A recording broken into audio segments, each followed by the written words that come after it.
Syederalun puluhan rumah rusak setelah terjadi insiden ledakan dahsyat di Blitar yang diduga berasal dari petasan.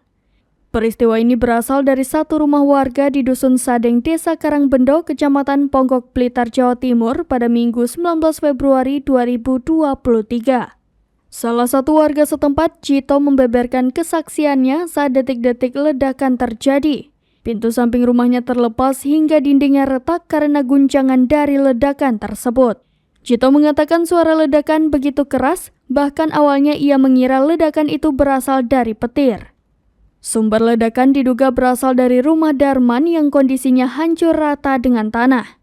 Pantauan di lokasi, kondisi kerusakan rumah warga rata-rata terjadi pada bagian atap rontok dan dinding retak.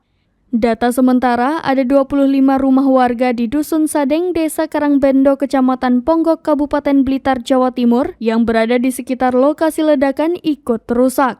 Sebelumnya, warga Blitar digegerkan dengan suara ledakan keras yang terjadi pada Minggu 19 Februari 2023 malam. Suara ledakan keras itu bersumber dari rumah warga di RT 1 RW 13 Desa Karangbendo, Kecamatan Ponggok, Kabupaten Blitar. Saking kerasnya, suara ledakan terdengar sampai wilayah Kecamatan Gelok Garum Gandusari, bahkan Kecamatan Ulingi.